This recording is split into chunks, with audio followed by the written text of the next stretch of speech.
for SportsCenter's season preview.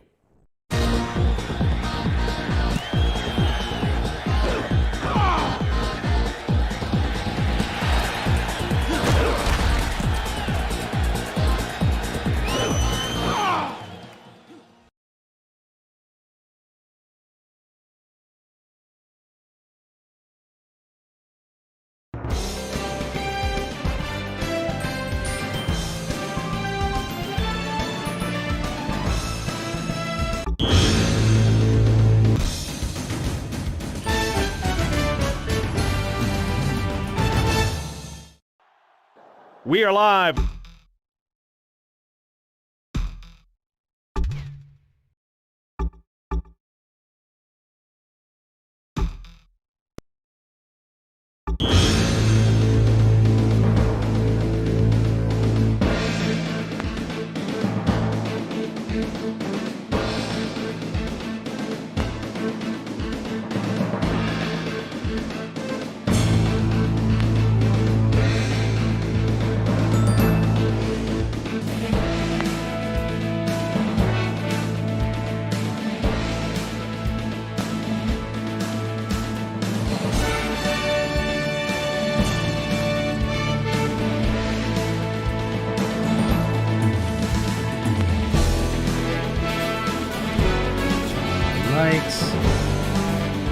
Oh, hey, we're lowering that down. What's up, everybody? Sports Goofs. Well, there's no number this time. This is actually our College Football Bowl Extravaganza, our 2021 edition. We've done this now 3 years in a row, and I'm joined by Andrew. What's up, Andrew? Not too much. How are you, sir? Yeah, we're going. We're doing good. And yeah, Freddie, we kind of mentioned that we would do a bowl extravaganza, and it was just kind of like the stars aligned. We're doing it tonight. Get it out of the way. Get it analyze what we can. We have any things like that, and then I'm here with Andrew, and we're going to talk about bowl games and the different bowl cities and the teams playing and all the whatnot. So it's gonna be good. We're gonna have some fun here. Talk about logos. I have no idea. This is all on the fly. But Andrew, you're the one. You're the college football guru. You're Mr. College Football Media Man. So you should take lead on this episode or this special. It's more of a special. It's not really a regular episode. Very well. So, as per usual, I can't believe we've been doing this for 3 years now. I know. So yes, this is our kind of regular. Well, it's actually not, the regular season for college football is not actually over. That's true. Army Navy play on Saturday. Yeah. As they've been the last regular season game for God knows how long. But they still hold that tradition, which I love. So that's going to be Saturday. I don't know when it starts. I think it usually starts around. It's on our score crawl on the bottom. It's the only college football game on the schedule. It is at 3:00. Yes, at least 3:00 from Lincoln Financial Field in Philadelphia, right? Yep.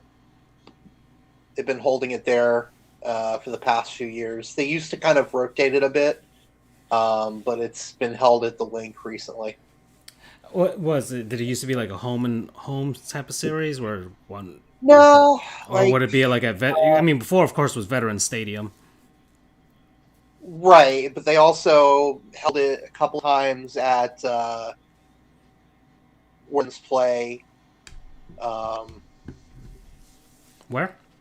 Last year, due to the pandemic, I think at Navy's Stadium, but And you're all lagged out right now on my end. But in terms of FBS, that's the last game of the season. The regular season bowls, of course. Yeah, you're completely lagged We're out. lagged Like out.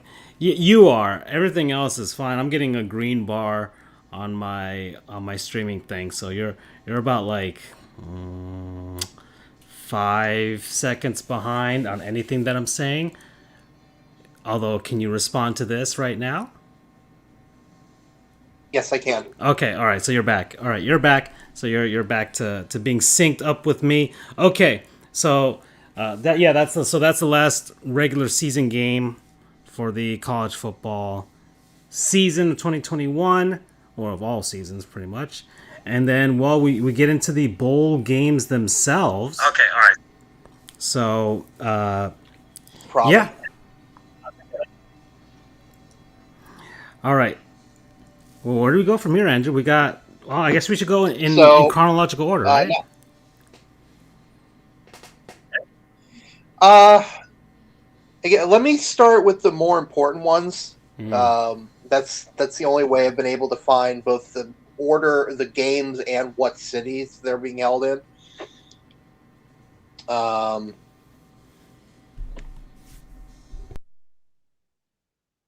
you hear me? I can hear you just fine, man, dude. Go ahead.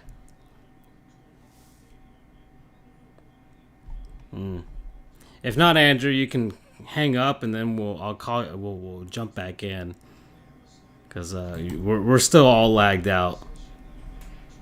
You know what? That's what I'll do. This is what doing this stuff live kind of amounts to. But we'll just do that. So I'm gonna hang up and then we'll call back in and see if that'll resync us back in. Okay. Oh, technical difficulties even during our specials. Isn't that great? So I'm gonna hop back in and see if Andrew can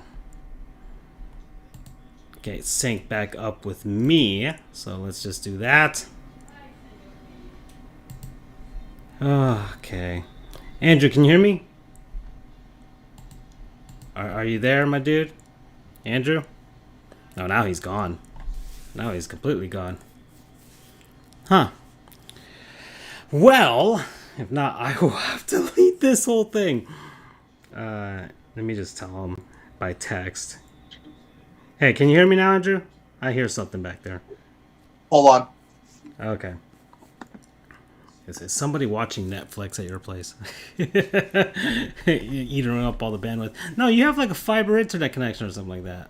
Don't you? Something good? Or his mic is lagging. Can you hear me now? Yeah, I can hear you. Can you hear me? I can hear you. Excellent. Okay. All right, so I think we are finally back in sync. So Yeah, the computer I usually use is a piece of shit. So it runs slower than molasses. Okay, so it wasn't really your connection that was lagged, it was your computer that was lagged. Correct. Okay. But anywho, so yes, let's talk some bowls. Yes. Oh, I forgot to mention we're also debuting our secondary logo for the first time. Yes, Officially. Yeah, so we've added a giant squid as our. I mean, we've taken up the monitor the squid as our mascot for quite a while, but I finally was able to take this break to tinker around and finally add the design. It's prominently right there on our title card for today, and it's been added to our chat in the back there. So, and I'm guessing it's a reference to us being the Mariana Trench. Yeah, exactly. Yeah. So there you go. The official as Freddie as he's on it with these puns and these witty comments. So yeah, that's the new secondary logo. I will have to eventually make some t-shirt designs for that for our merch store, and then we'll go from there. So yeah. So and if you look closely, well, you can't look closely on the screen here, but we have incorporated our logo into the design. That took me quite a while just to try and make it seem somewhat cohesive. So there it is. Anyways, all right, let's get right down to the bowls. Alrighty. So thanks to Freddie, he not only was able to organize the bowls in chronological order, but he was also able to give me the Sagarin betting lines. Ooh, okay. Which will be very fascinating. So let's begin.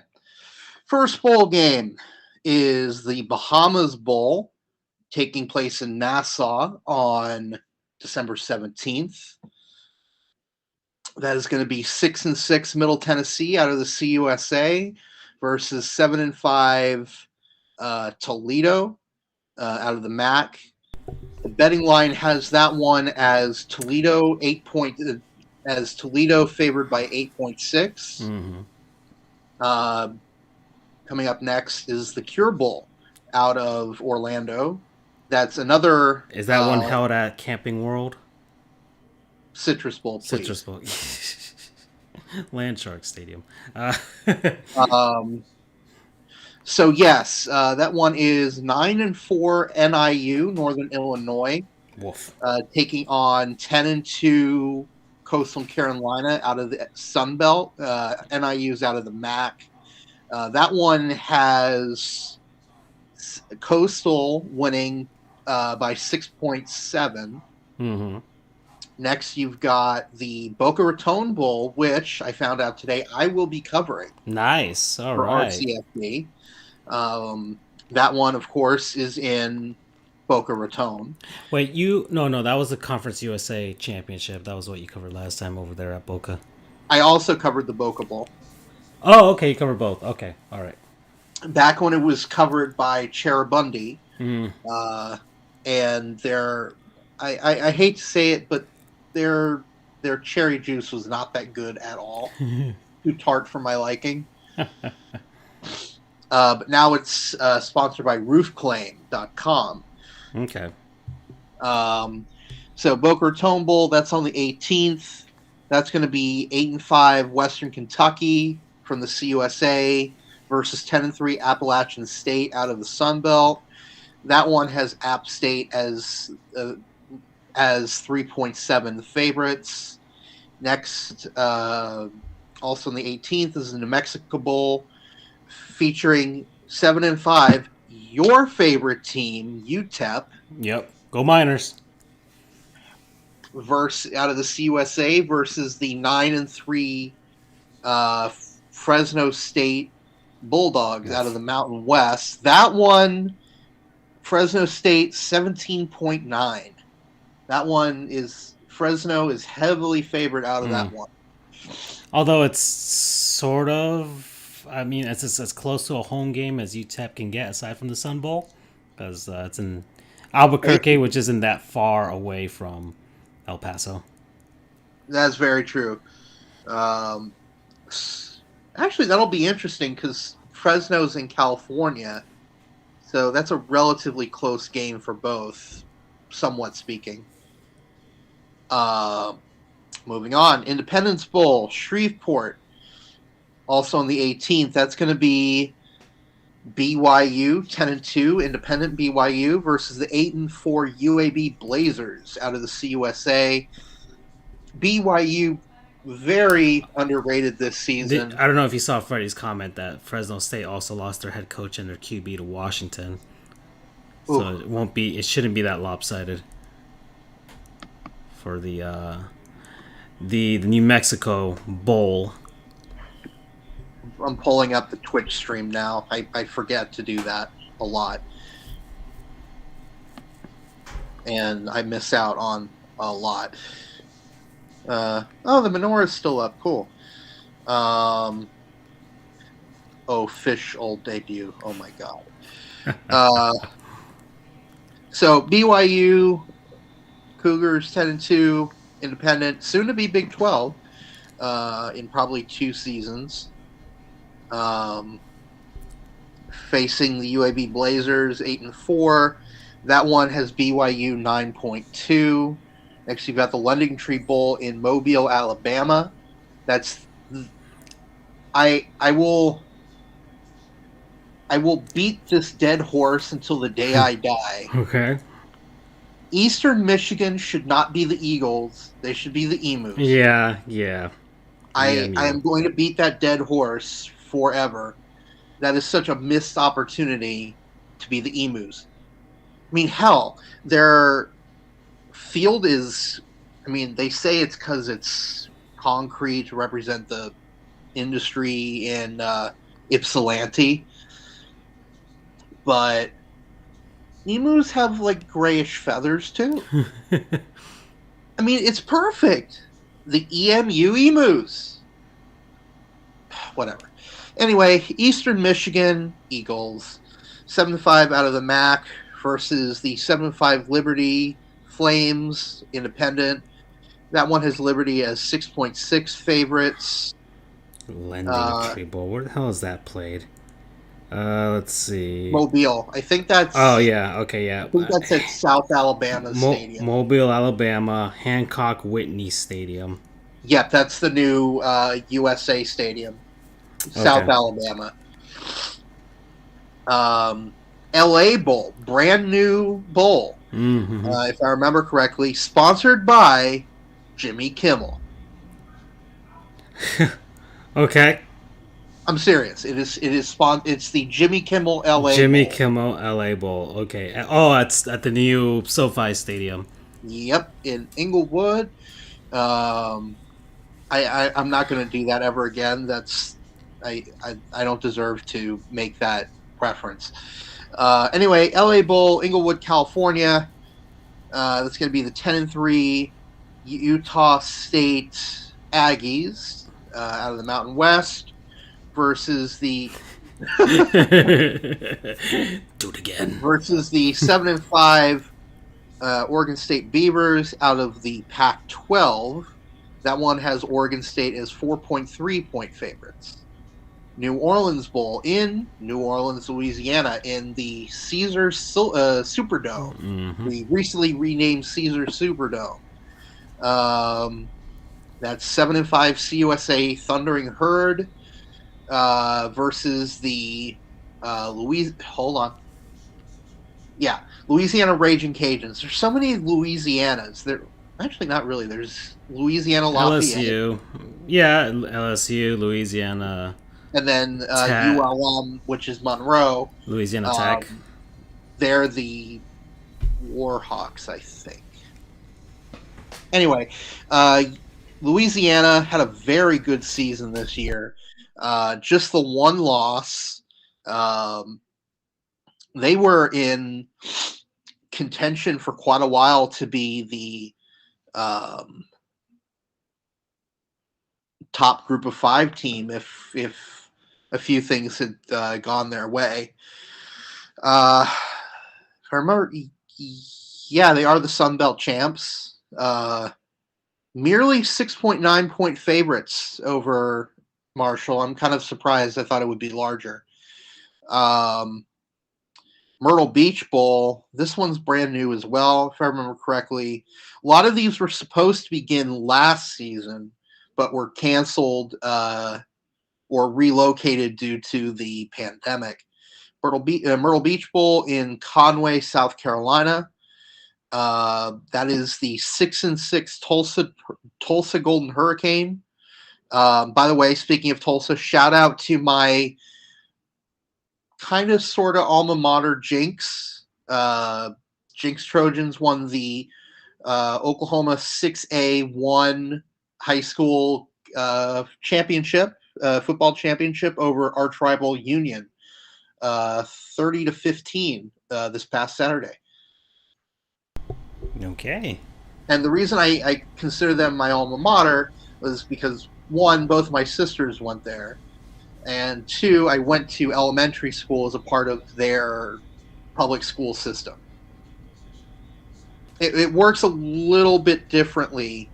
It worked a little bit differently over there in Oklahoma because, here you have the Osceola County School District. Just for example, But then you've got all these different schools inside of it, and they're all kind of sort of independent with their own mascots and whatnot. Mm-hmm. That's not how it worked in Jenks. All of them, you had East Elementary, Southeast Elementary, you had a couple of middle schools, you had junior highs, you had senior highs, but at the end of the day, all of them were part of the same school district, and they were all known as the Trojans. So if the high school wins, everybody wins. Mm-hmm. Anyway, so 6-6 Tulsa out of the AAC versus 6-6 Old Dominion out of the CUSA. Tulsa 8.9 favorites there. We've got the famous Idaho Potato Bowl out in Boise. 7-6 Kent State out of the MAC versus the 6-6 Wyoming Cowboys out of the Mountain West. Wyoming 3.7 point favorites. Frisco Bowl. The Meep Meeps. The 12-1 UTSA Roadrunners. The Meep Meeps. Mm-hmm. Taking on SDSU 11-2, San Diego State 11-2 Aztecs out of the Mountain West Conference. UTSA 0.3 point favorites, less than a point favorite here. That one's very evenly matched. So it's the Meep Meep. Oh damn! Look at that. ODU and UNT started the season 1-6 and won their last 5 to make bowls. Mm-hmm. Put that shit out. That's Miami Dolphins-esque. Just start off horribly and then make your way back to 500 and make no progress whatsoever. It's the reverse South Florida from 2018. In 2018, South Florida began the season with 7 straight wins, proceeded to lose the remaining 5 in the regular season and their bowl game. It was the first time that a team started with 7 straight wins and proceeded to just shit the bed for the remainder of the season. Yeah. And it's played at Albertson Stadium, the Potato Bowl. Yep. Which is pretty fitting because Albertson is a chain of supermarkets. True, but that is the Smurf turf. That is where the Broncos play. San Diego State, something to watch out for is, I think his name is Matt Ariza. Let me see. Hey, I was right. Matt Ariza. He is their punter / field goal kicker, which is extremely rare. I never knew why, but I found out from an interesting article or video article. It's because the kicking motion for punting and for place kicking is very different. So to be able to do both, you have to be able to train yourself to kick it one way and not kick it the other. Right. So Whoopsies. Matt Ariza is called the punt god, and it's very well deserved. Let's see. He has. So I'm looking at his NFL draft scouting report because I'm assuming someone's going to draft him. If you're ever going to draft a kicker / or punter, this would be the guy to do it. Because he's punted. Yeah, this article here that I'm reading, San Diego State punter Matt Ariza, or Ariza, I guess, I don't know if he's Hispanic. He looks kind of Hispanic. The 2022 NFL draft class might possess the most high-profile and highly skilled punter prospect in recent history. He has set records and social media alight with his left leg cannon this season, earning praise from the modern-day mouthpiece of a punter, Pat McAfee. In his scouting report, we break through the numbers and noise to scrutinize his pro potential ahead of the 2022 NFL Draft. 6'2", 200 pounds, redshirt junior. Let's see. And then now they're giving us a history of punter prospects in the NFL Draft. Gosh darn it. Gosh darn ads. Let's start with the obvious. I like this. Where most people have legs attached to their torso, Ariza has an actual cannon. Or so it seems. The left leg punter can effortlessly boom the ball the entire length of the field. No other player this season has two 80-plus yard punts. These aren't just courtesy of a lucky bounce either. These punts are traveling through the air. Ariza's leg power is also demonstrated as a field goal and kickoff specialist. So I'm pulling up his statistics from this season. His average, so his longest punt this season was 86 yards. His second longest is a mere 81. He also has 77, 72, 79, 61, 62, 64, and 66. No 69, huh? No, just a tad bit short. Although, based on the kind of person that he seems to be, I'm sure he would be extremely happy with a 69-yard punt. He's also got a career-long 53-yard field goal to his name, and it's reported that he routinely makes kicks from 50-plus in practice. So it's pure insanity that he's able to do all of this. He has 36 kicks that landed inside of the 20.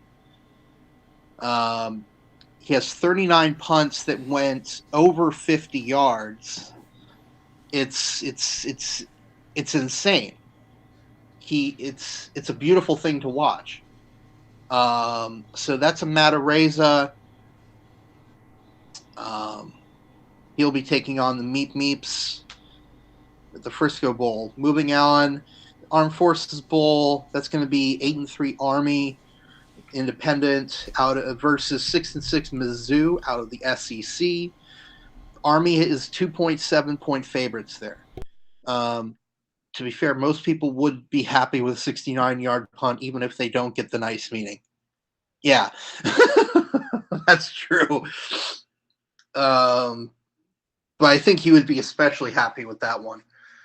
It kind of reminds me there was a kicker earlier this season where his team had he intentionally missed. He intentionally missed a field goal, so the team would just have 69 points. That was an awesome move there by that guy. So moving on. Speaking of North Texas, the Frisco Football Classic. This game was basically created out of thin air because there was one team that was bowl eligible that wasn't in, so they decided last minute to kind of throw them a bone. I believe it was Hawaii. Just decided to throw them a bone so they could play in a bowl. So this new bowl created out of nowhere, the Frisco Football Classic. Ironic, I read in a tweet, which made a very good point. It's ironic that a bowl that's being played for first and probably the last time is called a classic. Reminder that CFL kickers' record field goal streak was ended at 69, and we don't know yet if it was a mistake. That's funny. So in a virtual home game here, 6-6 North Texas out of the CUSA is taking on Miami University, not not the Miami located in Coral Gables, but the Miami located in Oxford, Ohio. It reminds me of an episode of Mike Tyson Mysteries, where he's all excited because he's about to give a commencement speech to Miami University. But he went there with like a bunch of like his beach clothes and swimsuits and stuff like that. And they're like, you didn't think you were going to Miami, Florida, right? He's like, of course not. What do you think I am, a dummy? So part of the episode premise is based on him mistaking Miami of Ohio for Miami, Florida. I love it.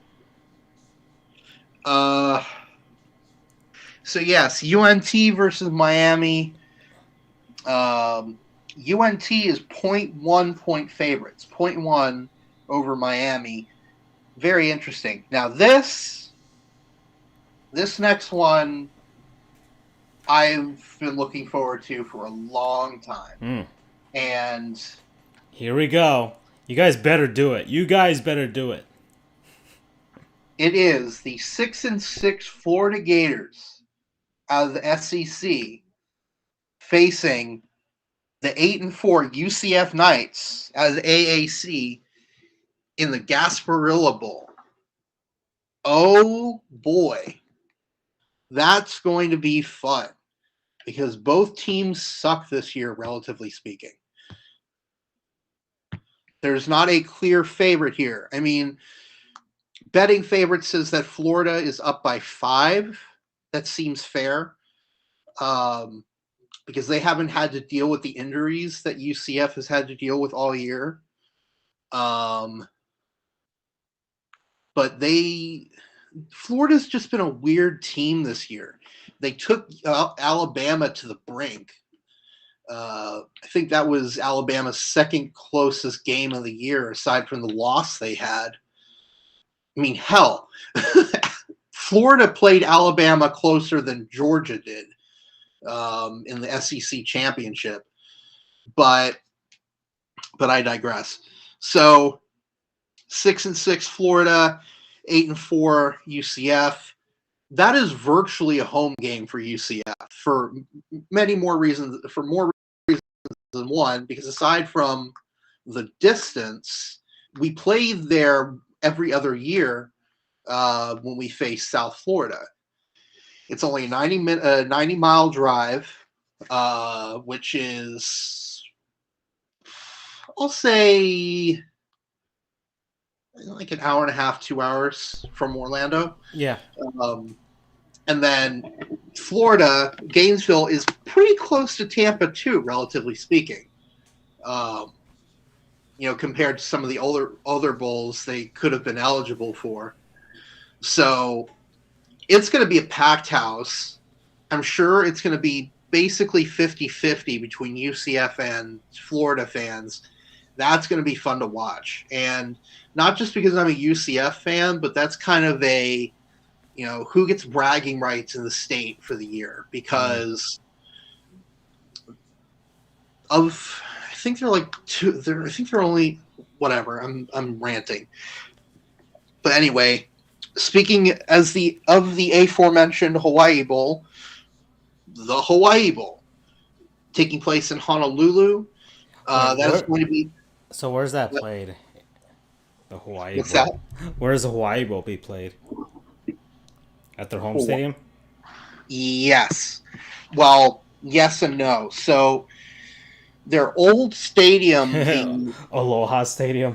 The Aloha Stadium. Oh, that's been condemned. That's been condemned. So they've been playing in a tiny little on-campus stadium at their track complex.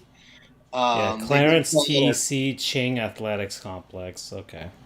So they've been playing there this season. So, we'll see how that one goes. So anyway, that's 6-7 Hawaii out of the Mountain West versus Memphis, 6-6 out of the American. That's a hell of a trek for Memphis. Memphis 3.2 point favorites here. I'm going to try and speed things up a little bit. We have a lot of bowls to cover. So, geez, a lot of bowls. I keep forgetting. I think there's 44 this year. Yeah, well, they're not all getting canceled. So, Jesus, I keep forgetting. It's one thing to say there are 44 bowls. It's another to look at it on a list. I'm like, holy shit. So you have the Camellia Bowl, Montgomery, 6-6 Ball State versus 7-5 Georgia State. Ball State is 0.1 point favorites, so you might as well call that a wash. Quick Lane Bowl, Detroit, Michigan, 7-5 Western Michigan Broncos versus my computer is slow, 8-4 Nevada Wolfpack out of the Mountain West. So that is a virtual home game. Seriously, that is virtually a home game for Western Michigan. I think they're out of Kalamazoo. I don't know how close that is to Detroit, but whatever it is, I can guarantee it's closer. I can guarantee it's closer than Reno, Nevada. Let's see. Kalamazoo sits in Western Michigan. I would hope so, right? Unless they're like USF and they don't know where they are geographically. Which is, just west of everything. West of Ann Arbor, of Lansing. It's a bit northeast of South Bend. So there you go. But yeah, it's a ways away from Detroit.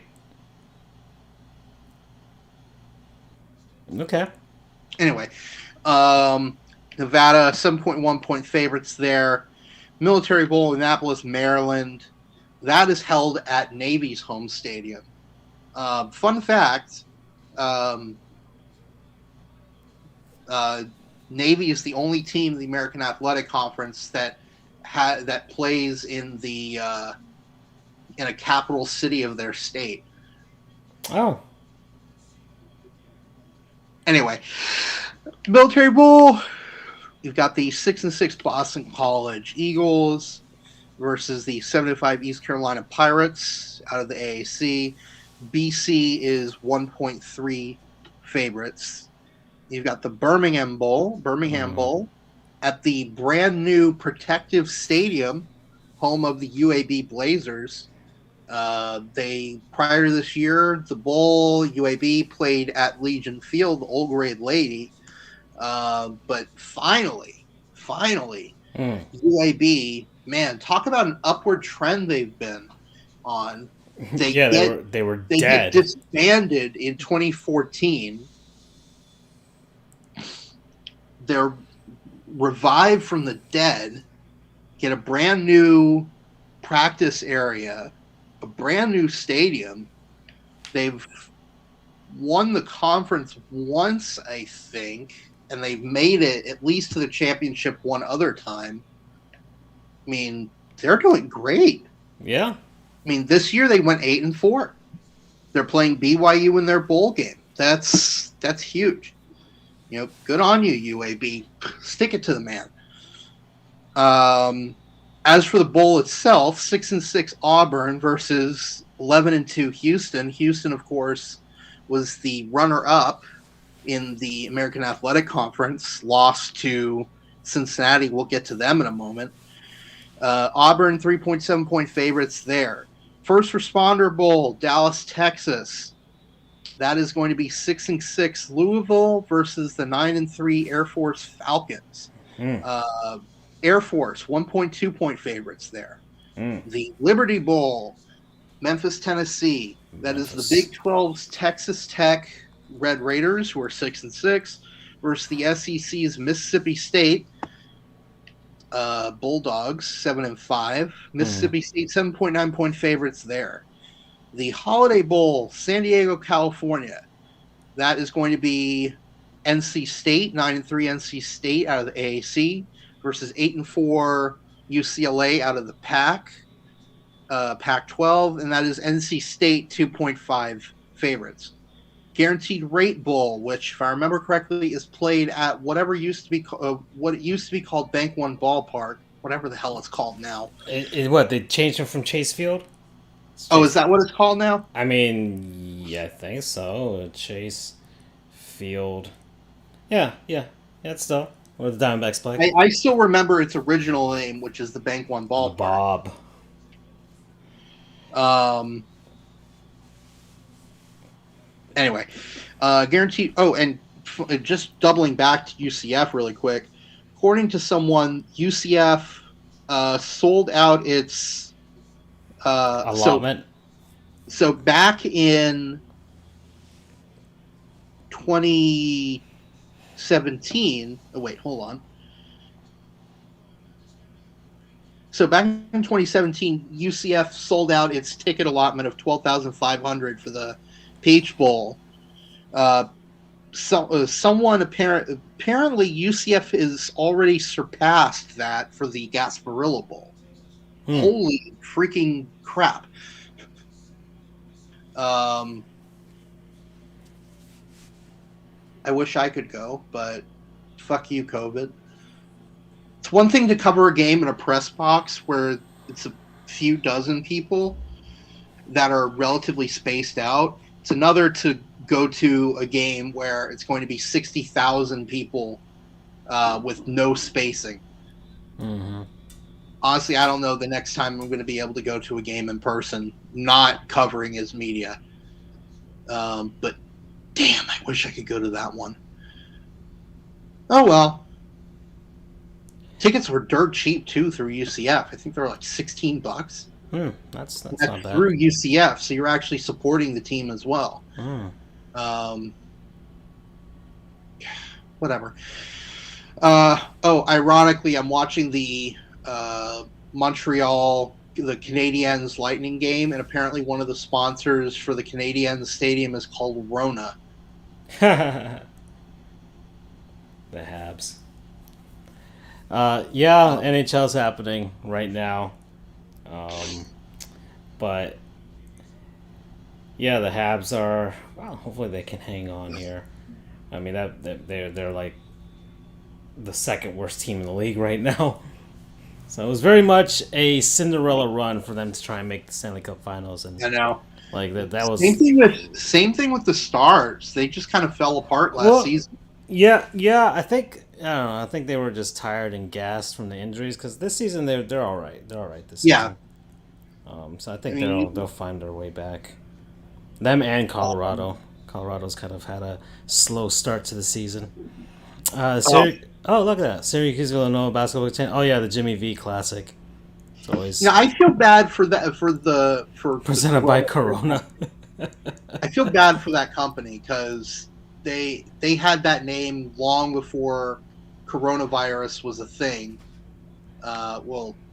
Became part of the public parlance, we'll say, because there are several types of coronaviruses, but that's the first one that's kind of made it out into public.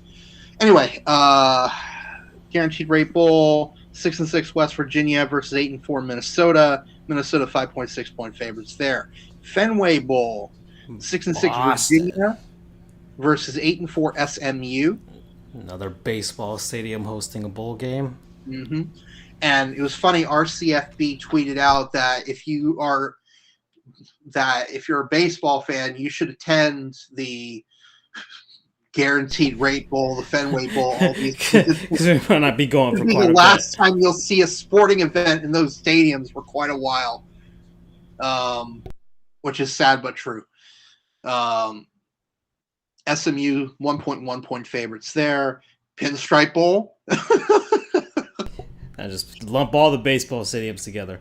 Mm-hmm. 6-6 Virginia Tech versus 6-6 Maryland. Sorry. VT is 2 point favorites there. You've got the Cheez-It Bowl. Was in the desert, now is in Orlando. You've got 9-3 Clemson versus 7-5 Iowa State. That's taking place at the Citrus Bowl. I don't care. Just like I still call it MGM Studios, just like I still call it Downtown Disney, it's still the Citrus Bowl. I don't give a shit if whatever it's called. Man, I wish they would have gone Camping World Field at the Orange Bowl, something like that. That would have been nice. I could live with that. 2.2 point favorites there. Alamo Bowl, San Antonio, 10-2 Oklahoma versus 10-3 Oregon, lost in convincing fashion in the Pac-12 championship game. The battle of the teams that lost their head coaches to other schools. Yep. So 10 and Oklahoma 3.9 favorites there. Duke's Mayo Bowl, the bowl formerly known as the Belk Bowl, probably the memeiest bowl of them all is the Belk Bowl, now the Mayo Bowl. Supposedly, if a coach gets themselves doused in mayo, kind of like a Gatorade bath, they will donate money to charity. So I'm looking forward to that. They should meet up with the Idaho Potato Bowl, because they dump French fries onto their coach. I'll tell you, man, French fries and mayo, that's some good shit right there. Does Cheez-Its dump Cheez-Its on their coach? I think so. I mean, they should, like, all these food-based ones should have something dumped. Or actually, we should go through a game. Hold on. Before we continue, because this is kind of fun. All right, so what would be dumped on somebody in the Bahamas Bowl? Sand. Oh God, that's gonna or suck. Water, sand or water. Cure Bowl should be just like a bunch of syringes filled with vaccines. Especially if it's like a coach that refuses to get vaccinated, just dump it on them and see, maybe one will stick. In the past, the Boca Raton Bowl would have just been cherry juice, would have stained like hell, but now it's roof claim, so I guess shingles. Yeah, just shingles that ripped off, or maybe a blue tarp. New Mexico Bowl. I don't know. Some kind of food. Yeah, what's a New Mexican delicacy? No. Ayahuasca. Yeah. Independence Bowl. Independence Bowl. Okay, they're in Shreveport, Louisiana.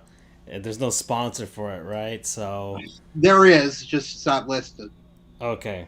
Hold on, let me see. Independence. Let me look it up. Let's Independence Bowl. Okay.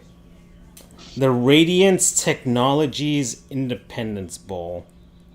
The hell is Radiance Technology? Do they even have a title sponsor? Let's see. Come on. Wow, this is a long article for title sponsor. Radiance Technologies was announced as the new title sponsor. Radiance Technologies Independence Bowl. What the hell is Radiance Technologies? What do they do? What do they make? Come on. Oh boy, this is too much of a search. Yeah, they don't even have a Wikipedia page. Oh, maybe they're like Cyberdyne, right? They're making. Oh wait, artificial intelligence. Okay, maybe I was a little too on the nose about that. All right, so I don't know. I guess you could just dump semiconductors on them, and then you can the coaches can collect them, because those are pretty precious right about now. Okay. All right. Lending Tree Bowl money. Yeah, money. No, money, but you have to pay. You have to owe it back with interest. Right. Oh, that's right. I forgot.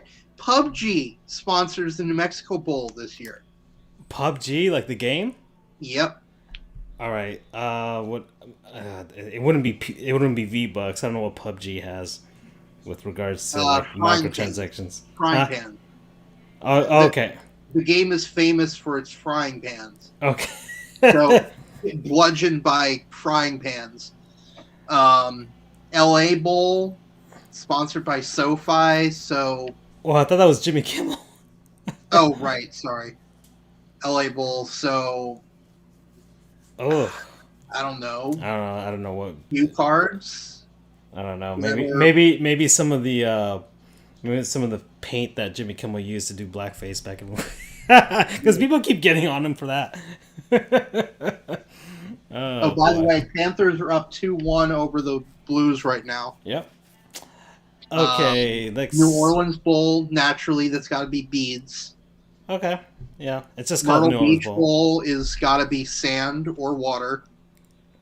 Beach Bowl. The Idaho Potato Bowl, naturally, we already know that's fries. Right. Armed Forces Bowl, probably ammo, probably bullet. Frisco Football Classic, I don't know, footballs. Gasparilla Bowl, that's probably beads. Gold doubloons, probably. Okay. Hawaii Bowl, that's got to be Lay's. Right. Camellia Bowl, flowers. Camellia Bowl? I mean, what is Camellia? What do they do? It's a type of flower. No, but what does the company do? Camellia That I don't know, Bowl? but... Hold on. Let me look. Or is it a company, or is it just named it after the flower? Well, there's a sponsoring company, but Camellia is... Oh, it's the... Hold on. It is the Tax Act Camellia Bowl. So maybe just... maybe some was it the 1040 forms or whatever? It just forms, just tax forms. Get a paper cut. Okay. What else? So we did Hawaii Camellia Bowl, Quick Lane Bowl. Probably tires. Tire game. Ooh, just dump a tire on them, or no, like a game, and then you just have to see if you can get like it centered on them, so it'll loop around them like a hula hoop. Military Bowl, we already went with ammunition, so missiles, maybe. Birmingham Bowl, I don't know. First Responder Bowl, probably like police batons. So violent. Yeah, there's not much food-based ones. Holiday Bowl, San Diego. You've got the Liberty Bowl, bells, because it's based off the Liberty Bell. But is it? Yeah, the logo is a Liberty Bell, and the trophy is a Liberty Bell. Oh. Yeah, it's played in Memphis, of all places. I know. That doesn't make sense. Okay. Holiday Bowl, I don't know. Snow. Yeah, I guess. In San Diego, of all places. Guaranteed Rate Bowl, that's probably more money. Yeah, more money you have to pay back with interest. Fenway is Bowl. Just Fenway. I don't know, some clam chowder Baseballs. or something. Clam chowder. Bowl, baseballs, Cheez-Its. Alamo, I don't know, muskets. Or bricks made out coonskin hats or something. Or coonskin hats or whatever material the Alamo is made out of. Wow, and then we're back at Duke's Mayo, right? Yep, so that's Okay. Mayo. You've got the Music City Bowl here. You got 8-4 Purdue versus 7-5 Tennessee. Purdue's 2.1 point favorites. I don't know, sheet music.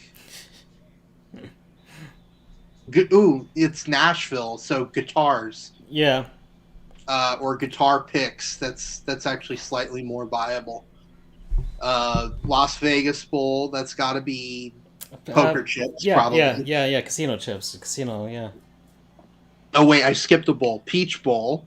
Oh. Peaches, obviously. Yeah. That's the first of the New Year's Six bowls. That one is 10-2 Michigan State versus 11-2 Pitt. Pitt is 5.1 point favorites there. Pitt won the the ACC this season. I don't think anyone and their mother could have guessed that Right. at the beginning of the season. Who would have thought that the two teams battling out for the ACC title were Pittsburgh and Wake Forest? this year's been crazy, and I'll circle back to that in a minute. So, Peach Bowl, yeah, or if you want it to be slightly more, not killing of people or harming them, you can just go with peach juice or whatever. Las Vegas Bowl, 8-4 Wisconsin versus 8-4 Arizona State. Wisconsin is 6.6 point favorites there. You've got the Gator Bowl, 10-3 Wake Forest versus 8-4 Texas A&M. I don't know. I mean, you can technically throw gator fillets at them because people do eat gator. I mean, it's sponsored by Tax Slayer, so money. Tax returns. I don't know. Your favorite bowl, the Sun Bowl. Indeed, Tony the Tiger Sun Bowl. So that's got to be Frosted Flakes. Yeah, exactly. That's going to be 7-5 Miami versus 7-5 Washington State. Mm-hmm. Miami is 0.1 point favorites there, so a wash. Our first semifinal, you've got the Orange Bowl down here in Miami Gardens. You've got the number 3 Michigan Wolverines. That's another thing. At the beginning of the year, who would have thought that Michigan would be in the top 4 and that they won the Big Ten Conference and beat Ohio State? I think anyone who said that at the beginning of the season would have been thought they were insane. Facing off against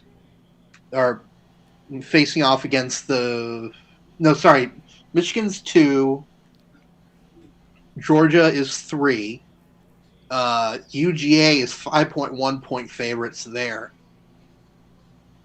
Now you've got the Arizona Bowl in Tucson. Cacti.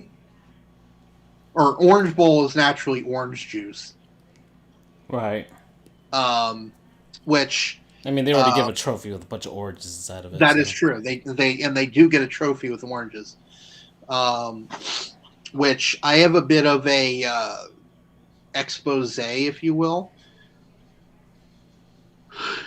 Excuse me. When I was at the Orange Bowl in 2019, I saw the box that they had the oranges in that they put into the bowl. Mm-hmm. The oranges they got were sourced out of California. Oh, did you snap a picture? You didn't snap a picture? I forget if I did. Oh, you should have. You should have put it in and posted it up. Like, what the hell, guys? Oh, right! Sorry. Tampa Bay tied the game with 2:09 left in the third. Of course. The Habs suck. Okay, back to bowls. Arizona Bowl, Cacti, probably. 8-4 Central Michigan versus 7-5 Boise State. Boise is 8.7 point favorites there. In the other semifinal, the Cotton Bowl Classic, so naturally Cotton. You've got the number 1 Alabama Crimson Tide versus, and this is some history here, the number 4 Cincinnati Bearcats. Mm-hmm. The first time. You see the power of my fandom? Yep. You drag them along. Oh, I'm supposed to buy something from them now that they made the playoff. Actually, I made that promise when I jumped on the bandwagon that if they made the playoff that I would buy something. So I'm gonna have to get a Bearcats hat of some sort. Now, I mentioned to you briefly that I had a Gottlieb goon, and it's related to this. There have been a lot of people. So let me give you some context here. So ever since the college football playoff was instituted back 7 years ago in 2014, there have been growing calls. There have been growing unrest that Group of 5 schools were not given equal representation, that there was a bias against them by the committee. And for a while, people were just like, they were kind of pushing it off. Like, nah, we'll see, they're just not that good, and so on and so on. But then 2017 hits, and UCF goes 13-0, or goes 12-0, wins their conference, and doesn't sniff the playoff, not even close. So some calls began kind of growing there that maybe this thing isn't as fair as they say it is. Then 2018 hits, and UCF.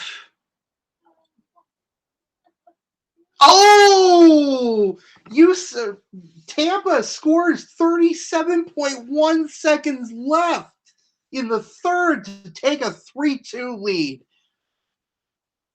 Wow. Andre Pally with the go-ahead goal with 37 seconds left. What a play. Okay, back. So yeah, then 2018 happens.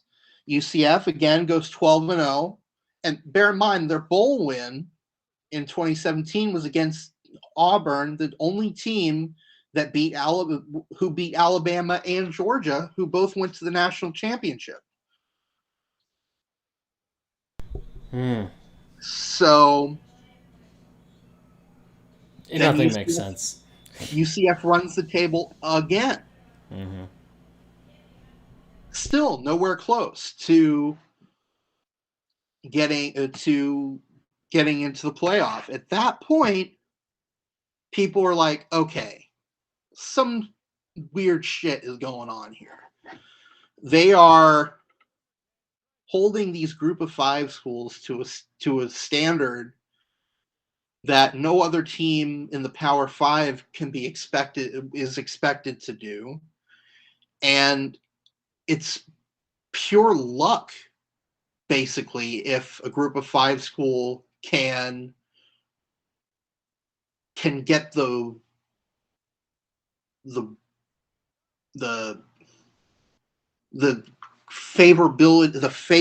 favorable role that they would need to make it into the playoff.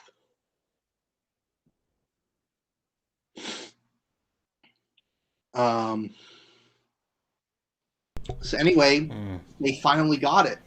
Cincinnati was the team that got it. And it took some crazy shit.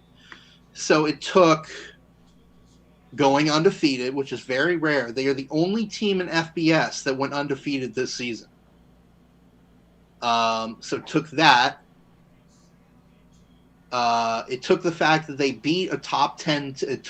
They beat a very good team in Notre Dame, which UCF, which that you don't know how good a team is going to be when you're scheduling them 10 years ahead of time.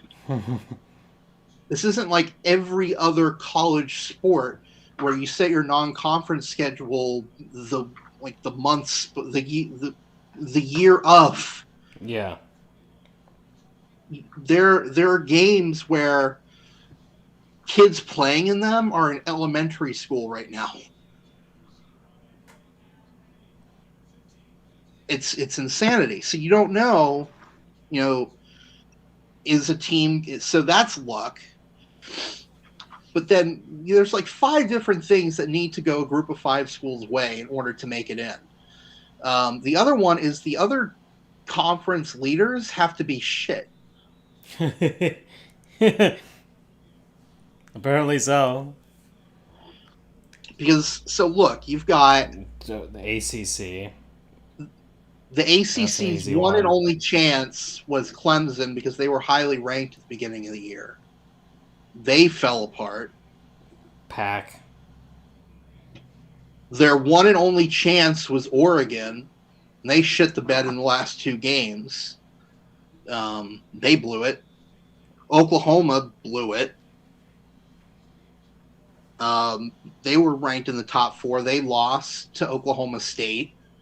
And then Oklahoma State lost, and they conceivably could have jumped Cincinnati had they won their bowl, the conference championship, but they lost.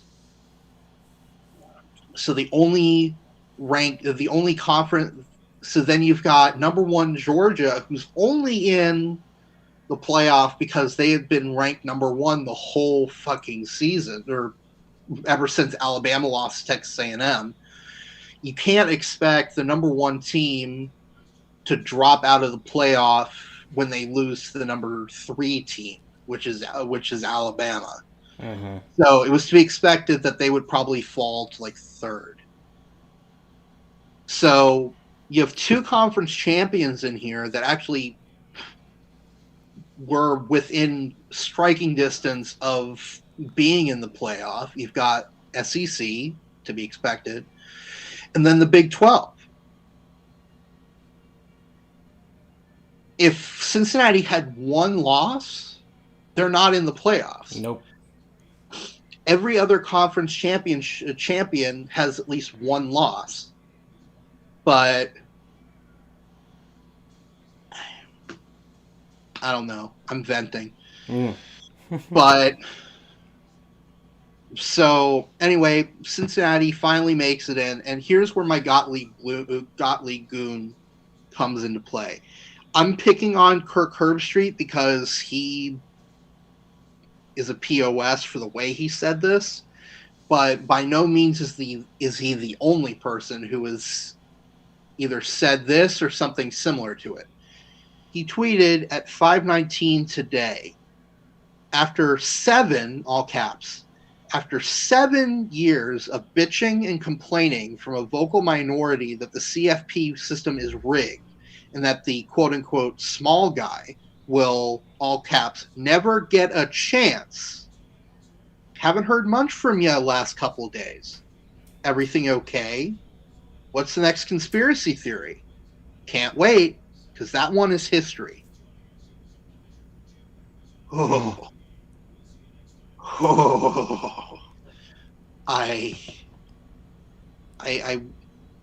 I'm gonna borrow. I'm not gonna say it as well as he can, but I'm gonna use the catchphrase here. Trash. Holy shit! What a trashy thing to say by Kirk Herbstreit. So what these people are saying. And again, I'm singling him out because his was the most egregious. But Chris Fallica, a.k.a. Bear, over at ESPN, tons of people in the media are saying this. But I'm picking on Kirk Herbstreit here. But again, he's not the only one. So all of a sudden, because everything fell Cincinnati's way, and they got the insane luck of the draw of getting a team. By the way, Notre Dame, their 1 loss was to Cincinnati. If they get another loss anywhere in there, they suddenly don't look as good on Cincinnati's strength of schedule. So they somehow had to. So you had to go undefeated. You had to have a good away non-conference game because playing them at home isn't good enough. It has to be away. But then more importantly, everyone else had to suck.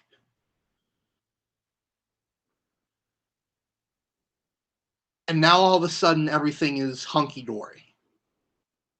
All of a sudden, who was it? Jeff Sharon. He's a writer for UCF's SB Nation blog, the Black and Gold Banneret. He had a really good response here.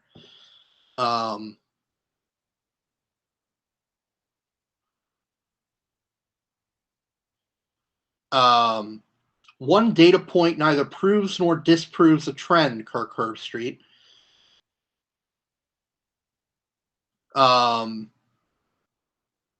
then Chris Vanini of The Athletic said this, which I love Chris Vanini. He's a great writer, but he also gets it. He's actually understands shit.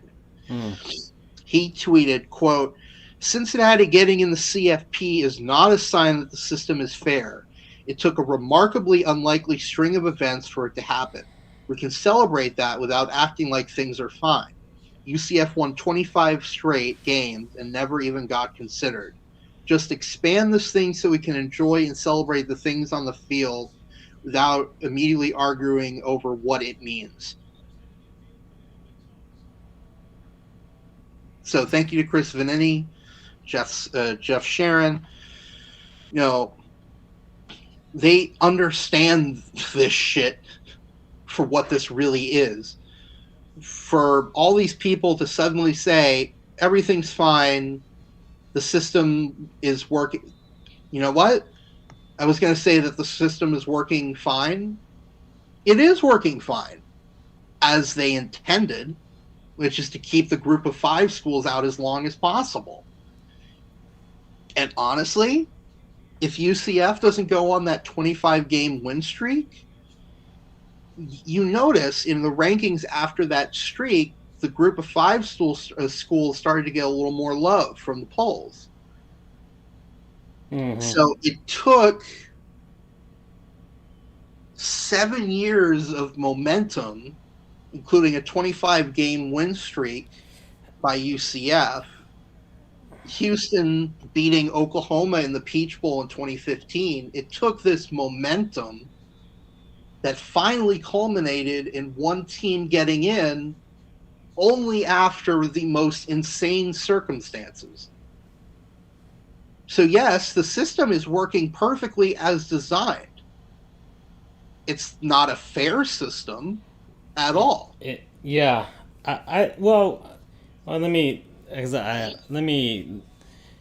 First off, Kirk Herbstreit is a shill. We all know this. He's a complete shill for the establishment, right? He went to Ohio State, right? He was an Ohio State guy. So, Quarterback. He played for them too. Yeah, he's already like completely biased for the system itself. I don't know what his whole deal was with regards to like name and likeness type of thing, but I can only assume he was against it. And he works for ESPN, and of course he needs to also have a show out because of course ESPN, the whole football playoff thing, it's all about ratings more than anything else. And for them, they couldn't avoid the issue this year. The committee couldn't avoid the issue this year. And I still believe that a lot of the influence of what they do is based on marketing more than anything else.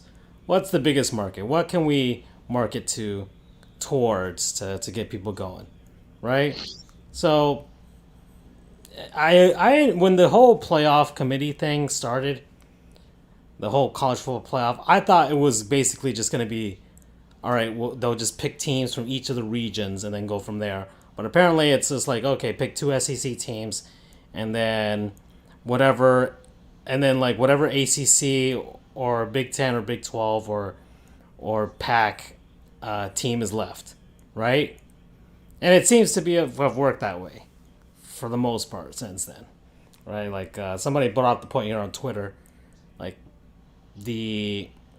Alabama didn't even get to play in the conference championship in 2017. In 2017. And it was like, yeah, and that right there shows you that the system is rigged. And someone's like, well, Alabama won it all. No, they didn't win it all. They won it some. They didn't win it all. They won it some. So, well, they were in the playoff. Well, and someone made the point, well, yeah, you put them against 3 other teams, or basically just have 2 opponents. There's a possibility that they can win. You could put you could do that with any sport. You could do that with any sport. Maybe not the NBA, but you could do that with the NHL. The NHL, you can have a goalie standing on his head for 2 games in a, playoff type, like college football playoff type tournament scenario that could win you a Stanley Cup like that, right? You could have the same thing in baseball. You could have 2 hot pitchers that could shut down the best team in baseball and do it that way. So, and yeah, you could say, well, Alabama is always talented and all that stuff. Yeah, but they didn't. They circumvented the system as you would have thought it was intended to. Well, maybe, or no, it's running as it was intended to run because it's a marketing arm more than anything else. But it's not running the way that a layman or a casual fan would think something like that should run based on anything else they have seen in any other sport. Right. So and then, it really, and I think it's discouraging more than anything else for college football. Because I don't give a shit about these teams. I'll watch Cincinnati because of my obligations, of course. I've been a Bearcats fan since 1842. But like you put there's a point in time where people just get sick of it. Like, why should I keep watching? If it's just going to be Georgia and Alabama and Georgia's going to keep shitting the bed every year. mm-hmm. Like, I don't know what's this fascination with Georgia, to be honest. Maybe that's the whole I fucking hate the Atlanta Braves type of thing in me. But, I mean, for a team that's only won 2 championships way back when, long time ago, back when there was only black and white television, I don't know what the fucking big deal is for that team. Compared to any other college football program. They're not the most storied. They just happen to be in the state of Georgia, and they keep getting their ass handed to them by the team in the state next door. So I don't know. I don't know this whole fascination with Georgia, to be honest. And let me add one more thing because I do want to continue. They are an eternally choking team. So I just want to add one more thing because I want to make sure we can get to the rest of the bowls. Yeah, we're finishing up. We're almost to the end, but yeah. Yeah.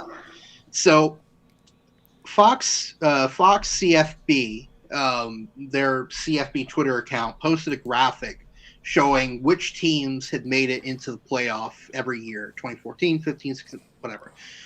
So I did my own editing. I didn't post this to anyone. I just did it for my own records to see how many times was there a first-time team in the playoff. Now, of course, I'm not counting 2014 because the inaugural, whatever. Right, because everyone was new that year.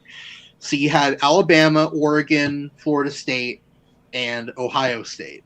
Of course, that was Florida State and Oregon's last appearance in the CFP to date. So 2015, you had 3 new teams. You had Clemson, Michigan State, and Oklahoma. And that was Michigan State's one and only appearance.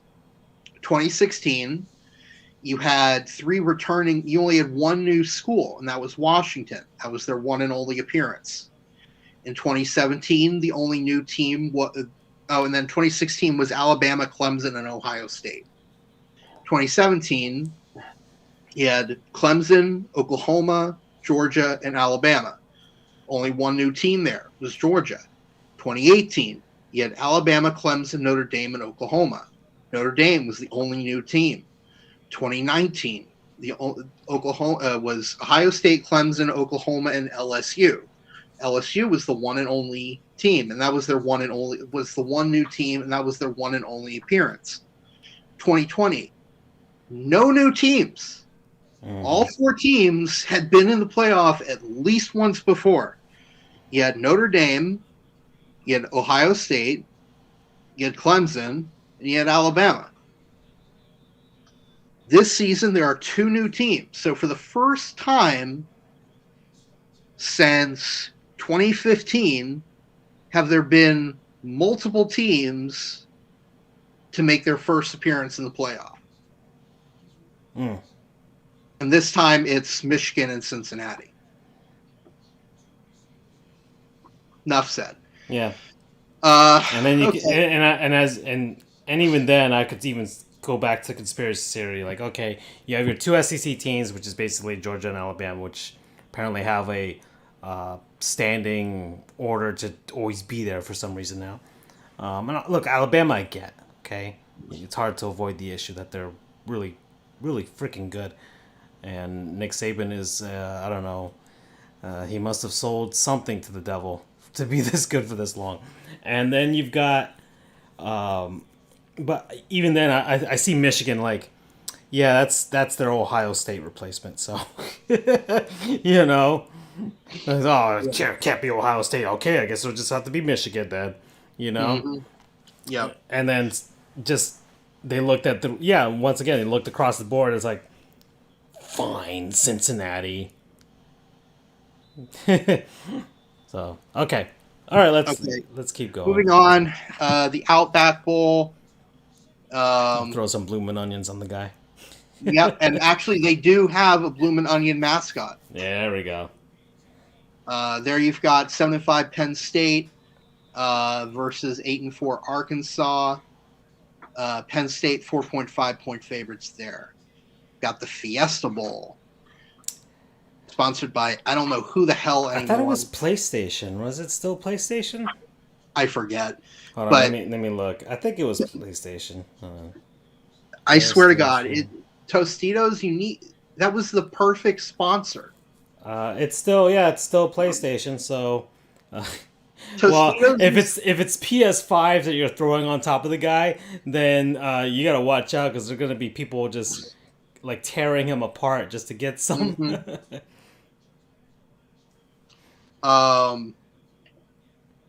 Tostitos was it's very rare that you get PlayStation Network cards, maybe. It's very rare that you get a perfect sponsor for a bowl. That was a perfect sponsor. That's true. Yeah. Like you've got stuff like it could be the Tropicana Orange Bowl. That would be perfect. Well, the Idaho Potato Bowl. That's perfect. Yeah, that was the best one so far. The Tostitos Fiesta Bowl. It was perfect. Anyway, that one is 11-1 Notre Dame versus 11-2 Oklahoma State. Notre Dame 2.2 point favorites there. Then you've got the Citrus Bowl. That one, people are calling Orlando Iowa South for this bowl season because both of Iowa's teams are playing in bowl games at the Citrus Bowl. The Citrus Bowl is sponsored by Verbo now. So that's the vacation rental by owner or Verbo, the Airbnb competitor. Yeah. Which I guess kind of makes sense for Orlando. I'm sure a lot of people rent a home down there when they go down to visit the parks. Yeah. Then, of course, you've got the Rose Bowl, the granddaddy of them all.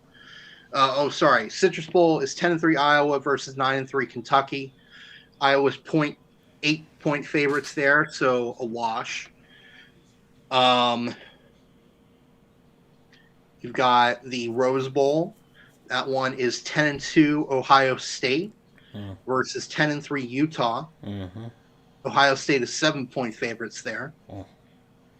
You got the Sugar Bowl. That is 11-2 Baylor versus 10-2 Mississippi. You've got the Texas Bowl, which is 7-5 Kansas State versus 6-6 LSU. Oh, Mississippi State is 0.7 point favorites there, and then LSU is 2 point favorites there. And then, last but not least, the College Football Playoff National Championship taking place in Indianapolis. Yep. The projected teams are Alabama and Georgia. Which is yawn fest for me. Which is, well, not just that, but also it's a rematch. It's not just a rematch of the 2017 national championship, well, 2018, the 2017 season. But it's a rematch of the fucking SEC championship game from last week. Yeah. Again, that's assuming that Alabama and Georgia win, based on what the betting lines are saying. Yep. Okay. Well, I think we did it. We did it, Andrew. So we were able to get this under an hour and a half. So that's pretty cool. And we were able to do something fun, thinking about different things that we could dump on coaches after they win. Oh, wait, we Fiesta Bowl, whatever. PlayStation Network cards. Citrus Bowl would be things of citrus or citrus Well, juice. it's Verbo, so that's the sponsor too. What would they? I mean, I don't know. Maybe discount. I have no idea. Coupon codes for them. I don't even know what the text. What the hell? Who the hell? Rose Bowl is naturally roses. Yeah. Who the hell sponsors the Texas Bowl? Texas Bowl is sponsored by Mercari. What the hell is Mercari? I don't. Gosh, man. Mercari, your marketplace. Discover items that are. What the hell is Mercari? It's a Japanese e-commerce company. Interesting. Okay. So I guess it's kind of like wish.com or Amazon, like maybe it's the Japanese Amazon. I'm looking right now. I'm not sure. Yeah, they sell clothes and items. Yeah. Okay. So there you go. That's Mercari. It's kind of like Amazon or eBay or just an online shopping store. Okay. Yeah, just the same thing. Sugar Bowl, of course, sugar. And then the New Year's Six toilet bowls.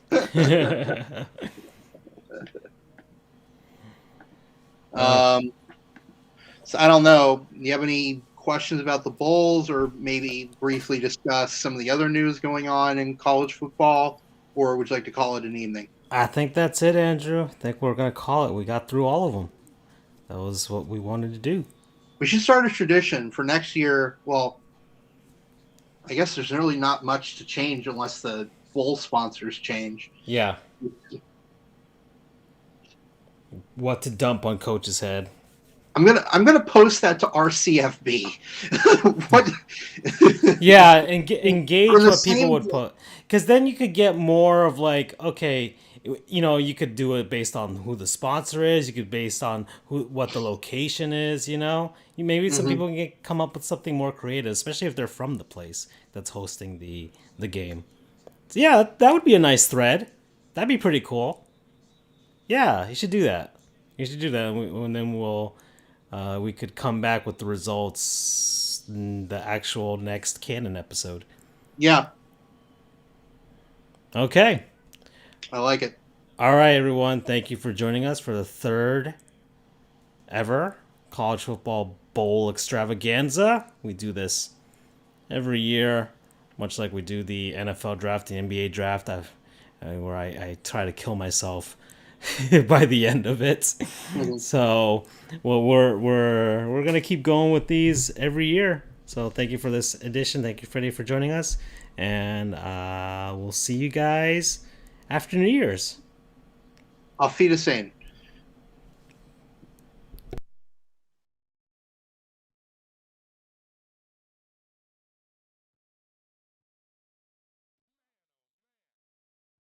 They sure would like to tie this game with halftime coming up. Let's see how they play it. A minute and a half on the game clock.